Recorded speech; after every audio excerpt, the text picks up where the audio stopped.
Marky Dragon, also known as Marcus Eikenberry in real life, and today I got a great question from BlackRock23, and he says that, well, he actually is wondering why game companies ban their players.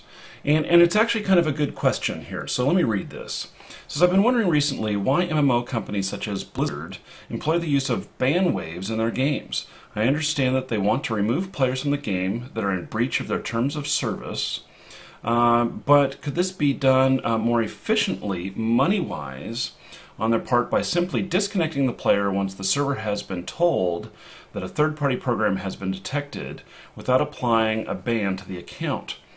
It says, do ban waves make economic sense to you from the perspective of the game developer, and do you think an alternative I suggested would be a better route for them to take? Well, here's the deal, is that I think that bans don't happen just from the detection of third-party stuff like bots and other hacks. I mean, that is one thing, but I think that when you are, it's not always so clear. Like, there are a lot of bots out there that will read memory and in the client, and they will act very, very human.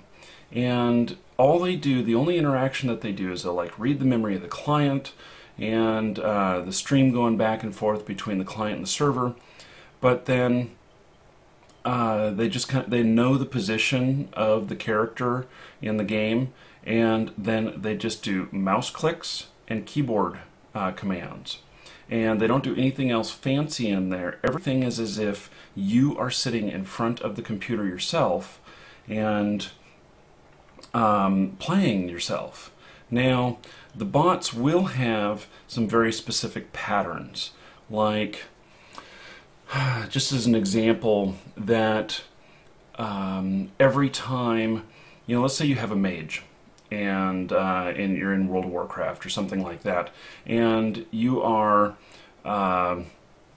doing a combination type spell, one where you may throw, you know, whatever to freeze them, and then you know, whether it be ice or whether it be, you know, some barrier or something like that, and then you may throw, you know, another thing to dizzy them, and then you may throw, you know, fire at them and burn them while they're dizzy, stuck, and you may, you know, find that that combination works really well for you. Well, with a bot, the bot will use the same combination every single time, and it doesn't typically have variance in that, whereas a human, statistically, will sometimes change things up depending on the circumstances. And so it's kind of an over time thing that it gets things that are out of statistical variance, or that they're peaking, like in the top 1% of something that happens. Like, I can tell you that the top 1% gold earners get looked at. I can tell you that the top 1% of playtime gets looked at, and you know, if you're playing for, I don't know, 22, 23 hours a day on your account, you know, you're just down for when the server is down, and that character is being played all the time. Is that not suspicious? Well, you know, you can't ban just off of one day off of that, and you can't ban just off of, say, 3 days of that, because, you know, you could be, I don't know, insane and you know, playing. We hear of people dying from their extended play sessions sometimes, and so you know, if you used that as a indicator, then you could be banning legit people. So in other instances where people are injecting code into the game or something like that, or using stuff to teleport to move too fast, you know, I could see an instant disconnect, and And, you know, they can tell when you move from one area to another if it wasn't through a legit method. You know, it's like, bing, red flag. And so, anyway, there's a lot of stuff that goes into monitoring all of that as well. And, you know, it all begins with other players complaining. And I think that that's where that kind of stuff begins. That there's not, when a game comes out, there's not a huge amount of monitoring of those things, because they don't necessarily know what to monitor at the beginning, other than some stats like earning incredible amounts of gold and stuff like that. So now, could they just disconnect them instead of ban them? Yeah, I suppose. But here's the deal: is that you know, so people say, you know, I hear a lot of botters say, you know, why the hell do they ban us? We're paying the monthly fee. You know, don't they realize that they are just shooting themselves in the foot by banning my account, because I'm happy to pay my monthly fee? And that is an excuse that I hear quite often, but I'm not sure that that holds any weight, because the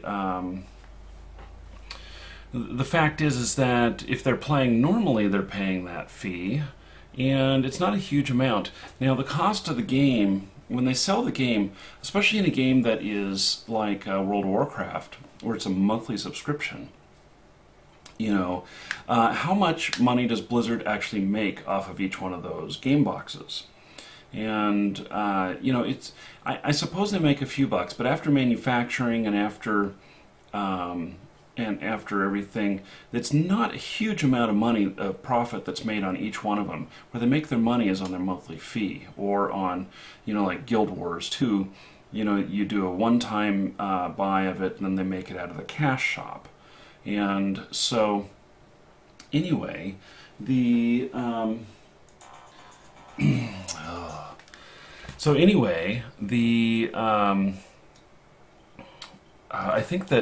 I think that it's best to ban the players and not allow them any reprieve. Another thing too is that the botters and other hackers will have a lot of time invested into setting up their characters to get them to the point of where they can you know, actually pull off whatever it is they're trying to do, whether that's being the highest level, or whether that's just as simple as getting a character to a particular area and having you know, particular items on them, whatever's necessary to do the hack or whatnot. And if you delete their account every time, then they have to re-sign up again, and they have to, you know, go through all that stuff again. It's a monetary thing, it's a time thing.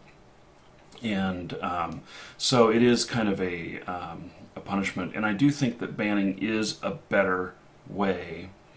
And hear this: I think that even if they ban you and you make a new account, that they know it's you again. And that may sound kind of creepy or whatnot, but I can tell you that there's technology out there that when you connect with the machine to the servers, that it can take a fingerprint of your machine, and it can do this every time you connect. And this fingerprint is just like human fingerprints, and it's very, very similar every single time. And sure, something can happen. You can get a cut in your finger, and you might, you know, have, you know, or your hands might be rough, or you might be, you know, have been, you know, you might be a laborer and you might have calluses on your hands and stuff like that, which could, you know, disrupt what the fingerprint looks like a little bit. But just like your computer, you know, the software could be just a tad bit different, or, you know, you could have replaced one piece of hardware or whatnot, but your overall system remains the same. And you, your router that you use, your internet connection, your there's other information that is a identifier of you, and so they can read that, and they know that with pretty good certainty, whenever you sign up another account, that even if you're using a full different name, even if you've like reset your IP, you're on a different IP, let's say that you even wiped your machine, they can be reasonably sure that it's still you.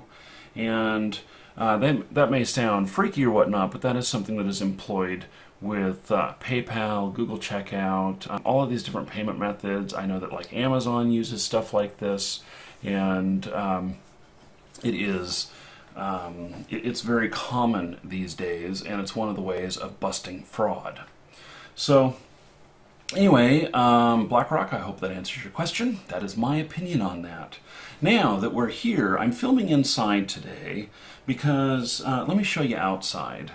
And here is outside at this current time, and you can see that it looks like I'm on a cruise ship or something because the water is moving so much. The lake is usually calm and clear, just glass. And we've got Hurricane Sandy that's going by on the east coast of Florida. I'm on the west coast of Florida. And it's causing a lot of wind here. We've had a lot of wind overnight and everything, and it's been, you know, stuff's been rattling around and everything. And in fact, last night I was seeing some whitecaps on the lake here. And I don't know how close Sandy is right now, but you know, it looks like it's turning into a Category 2 hurricane, and so it's bringing us a lot of wind. We haven't had any rain, though, which is kind of interesting, different than when I went through Hurricane Isaac. But can't film outside today like I would many times. My big camera could probably handle it, but I am not doing a whole lot of editing stuff at the moment, and so, you know, I end up filming in here. And so now I've been doing a couple of things. One is that, you know, I talk about, you know, I'm not doing a lot of editing. It's because my computer is not 100% right now. And back here, I've started amassing my stuff for a new computer. I will be recording the rebuild of my computer, and I'll show you all what I'm doing, how I build my computer, and what I end up with, and everything.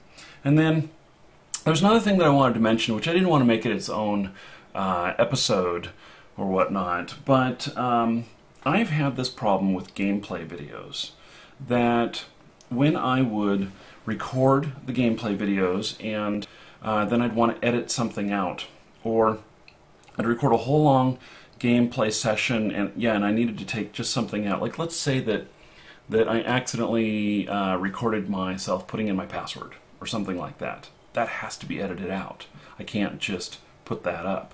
And so I have had this issue where the video is a variable rate. I may set my machine to record at 30 frames a second, but if it dips below that at all, because my processor is overworked, or my video card can't keep up, or we can't write it fast enough to the hard drive, whatever the reason is, then it will lower the frame rate. And when it lowers the frame rate, the audio continues to go continuous at a steady pace. And so when you load it into like Adobe Premiere, which is a very expensive program, it's what I use to edit the videos from my big camera, which is down there. I actually don't think you can see it on this camera.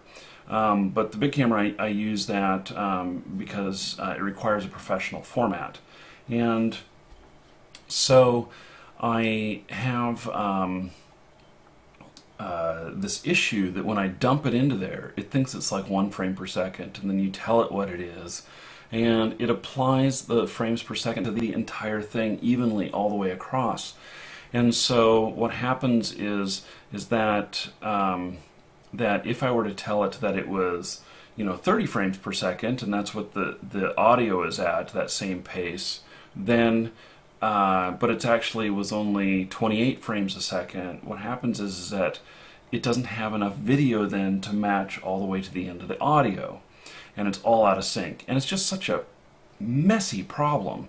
And there's stuff like Handbrake and other applications that will take care of it, they say, and I have not been able to get them to work right. I've had some mild success, but I haven't been able to get them to work exactly right. Because what they do is, if you have 28 frames a second on your video, and then you're at a pace of 30 frames a second on your audio, I know that's not the correct terminology for it, but if it's at that rate, and then you tell Handbrake, okay, this video actually needs to be 30 frames per second to match up, then what it'll do is it'll go through and it'll say, oh, this area is 15 frames per second. We're going to double every single one of those frames. And so then it looks weird when it's all doubled and everything. And so it just doesn't work right. Now, what I found this redneck way of fixing it, which was that I could upload the entire video to YouTube, and then YouTube would process it, and they would get it right every time, which I thought was really cool. So I knew that they were doing something in their processing on their servers to get it right. And so I then went. I would go and download it again. And I don't know if downloads are available for everybody, but at least as a partner, I can download my videos as an MP4. And then I would download it and it would be processed already, and I could edit it because it was all made out to be 30 frames a second. And that worked. But it was very redneck. And if I'm having to upload a 5 GB file, to download it again, to edit it, to upload it again, that's a hell of a lot of work. So I've heard a lot of people talking about Sony Vegas and using Sony Vegas to edit gameplay videos, that they're not having this issue with the audio and video being out of sync. And so I downloaded a demo of Sony Vegas, and it worked. I was really surprised. It worked right off the bat. I dumped the video in, and bam, it worked. So then I'm like, okay, but Vegas is, I kid you not, Vegas is I think $599, something like that. And I'm like, well, I just don't have the money to do that right now, so I'm gonna have to just not do that. But then I also saw that one of the things that came up in search results when I was searching on Amazon, because I was searching for a cheaper price. Actually, a lot of times you can look on Amazon and you can get a cheaper price than the retail, and then a lot of times you can get free shipping and everything, and so you may have to wait a couple of days, but you can get it. And I noticed that when I was searching for Sony Vegas, another application came up called Sony Movie Studio, and that is kind of a home edition of Sony Vegas. It's kind of similar. And so I downloaded the demo of that and tried it, and it worked. So I just wanted to share with you what I learned on that, which is I can now edit my video. I went and bought a copy of Sony Movie Studio version 12, and it on Amazon it retails at 129 bucks, but I kid you not, I got it for 76, and I put a link in the description to that because it was such a better deal and everything. So even though I'm only going to use this for one thing, which is to edit those videos, at 76 bucks, well worth it. And so that's been something that I've struggled with my videos for quite a while, and so I just wanted to share that I found a fix for that, because I dump it in, it works right the first time. I don't have to go through all these different steps to get it to mesh up and work right. It actually works right off the bat. So that's what I wanted to share, and that's it for this morning. Thank you for watching. Please subscribe if you're not already a subscriber. And people have been asking about some WarZ guest codes. Well, I have some They're in the exit here. And so they won't be good until October 31st, which I believe is this Wednesday. And so that's when you'll be able to use them to get in the game. And there's a bunch of them in this exit. So good luck, because I think it's only going to be one per person that can use them. I didn't get a whole bunch from the company. These were codes that other viewers sent in to me to put up here. So thank you very much to those of you who sent codes in, and those of you who are wanting to try out War Z, check this out. I'm Marky Dragon. Here.